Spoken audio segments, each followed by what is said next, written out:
এটা কিন্তু খুবই বিস্ময়কর যে বাংলাদেশের এই এতহিদি জনতার মধ্যেও বা বাংলাদেশের পাবলিকের মধ্যে যে ইসরায়েলি দালাল আছে সেটা কিন্তু বোঝা যাচ্ছে। তা যদি না হয় তাহলে দেখেন এই যে খবর দিয়েছে কে, তো একটা মেইন মিডিয়া চ্যানেল ওয়ান কী খবর দিয়েছে, ইরানের শতাধিক সামরিক স্থাপনা গুড়িয়ে দেওয়ার দাবি ইসরায়েলের। চিন্তা করে দেখছেন, যেখানে বাংলাদেশের সমস্ত মিডিয়া বলছে যে ইরান তার মিসাইল দিয়ে আমেরিকার ঘাঁটি গুড়িয়ে দিয়েছে।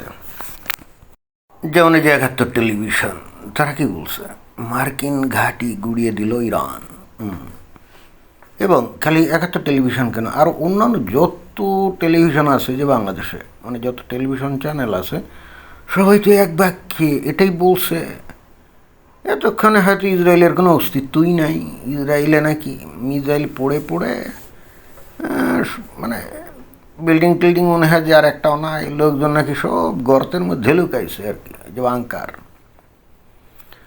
তো সমস্ত মিডিয়া এবং বাংলাদেশের তৌহিদি জনতার ফেসবুক স্ট্যাটাস সব জায়গায় দেখি যে একই কথা, ইসরায়েলের আর কোনো অস্তিত্ব নাই। মধ্যপ্রাচ্যে আমেরিকার যত সামরিক ঘাড়ি মাটি ছিল এগুলো মাটির সাথে অলরেডি মিশে গেছে, এবং বাকি যারা থাকবে তারাও সেগুলো হয়তো অতি সত্বর ধ্বংস হয়ে যাবে। এবং হয়তো দু একদিনের মধ্যে এমনও খবর পাইতে পারি যে ইরানের মিসাইলের আঘাতে আমেরিকার গর্ব, তাদের যে aircraft carrier Gerald R Ford, ১৩০০ crore dollar দিয়ে, মানে $13 বিলিয়ন দিয়ে এইটা বানিয়েছে। একেবারে সর্বোচ্চ লেভেলের প্রযুক্তি দিয়ে এই যে তৈরি করছে।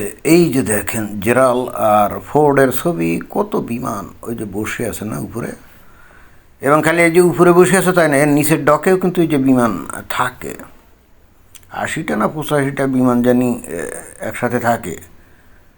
একেবারে কি বলা যায়, ফোর্ট্রেস অন দ্য সি, কিসের sea, on the ocean, right,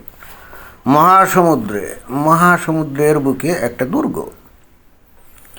এবং এই জেরাল আর ফোর্ড এটা তো শুধুমাত্র একটা ওই এয়ারক্রাফট ক্যারিয়ার না, এর সাথে যে স্ট্রাইক গ্রুপ যেটা থাকে, এর সাথে ২-৩টা থাকে, ওই যে সাবমেরিন, ক্রুজার, ডেস্ট্রয়ার, তাই না, কত অন্তত আরও ১০-১৫টা সহায়ক জাহাজ, তারপরে ওই যে সাবমেরিন, এগুলো থাকে। তো হয়তো দু একদিনের মধ্যে খবর পাবো, হয়তো কালকেই খবর পাবো যে এই জেরাল আর ফোর্ডও মনে হয় শরীর সমাধি ঘটেছে ইরানের মিসাইলের আঘাতে। কি এরকম হতে পারে না? আমার তো ধারণা আজকে রাতেই হয়তো বা বাংলাদেশের মিডিয়াগুলো ওই ধরনের খবর টবর হয়তো রেডি রাখছে, কালকেই ছাপাবে। তো পরিস্থিতি যখন তখন একেবারে স্রোতের বিপরীতে গিয়ে এই যে চ্যানেল কি খবর দিল যে ইরানের শতাধিক সামরিক স্থাপনা গুড়িয়ে দেওয়ার দাবি ইসরায়েলের। তো এটা কোনো কথা? যদি শতাধিক ঘাঁটি গুড়িয়ে দেয়ও ইসরায়েল বা আমেরিকা যদি দেয়ও, তো খবরটা তো চেপে যেতে হবে, তাই না? চেপে যেতে হবে, কারণ বাংলাদেশের তৌহিদি জনতা এই ধরনের খবরই শুনতে চায় যে ইরান একেবারে পুরা শেষ করে দিয়েছে, আমেরিকা এখন পাত্তাড়ি গুটিয়ে পালানোর ধান্দায় আছে, তাই না? অথবা ইসরায়েল পুরো মাটির সাথে মিশে গেছে। তাহলে বাংলাদেশের তৌহিদি জনতা ওই খবরটা ভালো করে শুনবে, কারণ বাংলাদেশের তৌহিদি জনতা হচ্ছে কি কল্পনার রাজ্যে বাস করে, তো অর্থাৎ বাস্তবে কি হচ্ছে না হচ্ছে এটা তারা থোড়াই কেয়ার করে। অলওয়েজ কল্পনার রাজ্যে তারা এই স্বপ্ন দেখে বা এটাই কল্পনা করে যে মুমিন মুসলমানদের শত্রু যারা আছে, ইহুদি নাসারা, কাফের, মুনাফিক, মুরতাদ, তারা ধ্বংস হয়ে গেছে, তাদের দেশ ধ্বংস হয়ে গেছে, তাদের সেনাবাহিনী ধ্বংস হয়ে গেছে। এবং তখন এই তৌহিদি জনতা অর্থাৎ মুমিন মুসলমান এরা কিন্তু তখন বলবে কি জানেন, এরা বলবে আল্লাহর তরফ থেকে ইরানের ওপরে ওই রহমত বর্ষিত হয়েছিল। এমনও বলতে পারে যে ইরানের পক্ষ হয়ে হয়তো কয়েক হাজার ফিরিস্তা নেমে এসেছিল, এরকমও বলতে পারে যে ফিরিস্তা এসে ইরানিদেরকে সাহায্য করছে বলে মনে করেন যে এই এত ক্ষয়ক্ষতি হয়েছে ইসরায়েল অথবা আমেরিকা, তাই না? তো বাংলাদেশের মুমিন মুসলমানদের মন মানসিকতা হলো এরকম, এবং সেই জন্যে বাংলাদেশের অধিকাংশ মিডিয়াগুলা এদেরকে খুশি করার জন্যই কিন্তু পপুলিস্ট খবর দেয় যে আমেরিকার গাড়ি শেষ, ইসরায়েলের বন্দর শেষ, তেল আবিব শেষ, তাই না? আমরা তো এটাই আমরা দেখি, বাট হঠাৎ করে কথা নেই বার্তা নেই।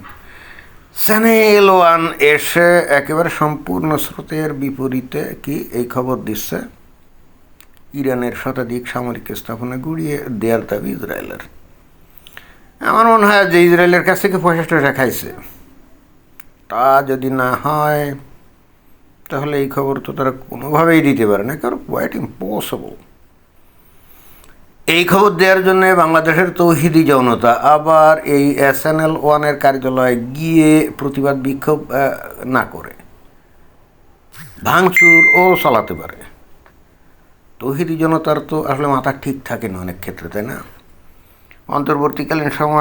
অন্তর্বর্তীকালীন সরকারের সময় ওই যে তৌহিদি জনতা গিয়ে কি করলো,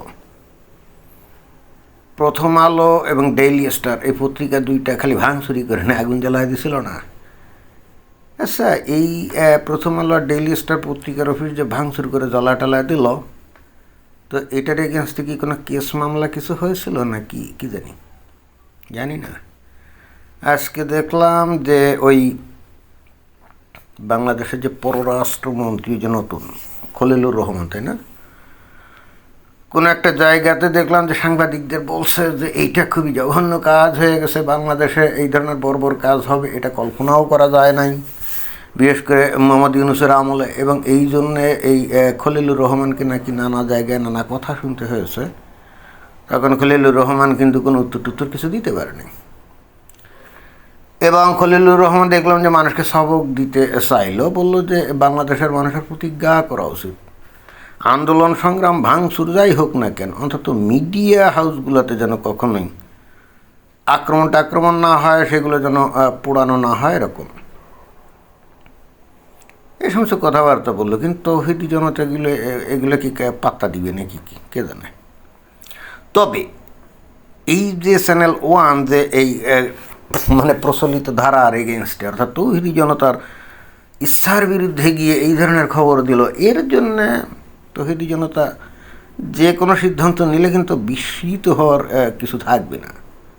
এত বড় দুঃসাহস ইসরায়েলের পক্ষে খবর দেয়, চিন্তা করা যায়। আমি তো এদের দুঃসাহস দেখে আমি টাসকি খেয়ে গেলাম।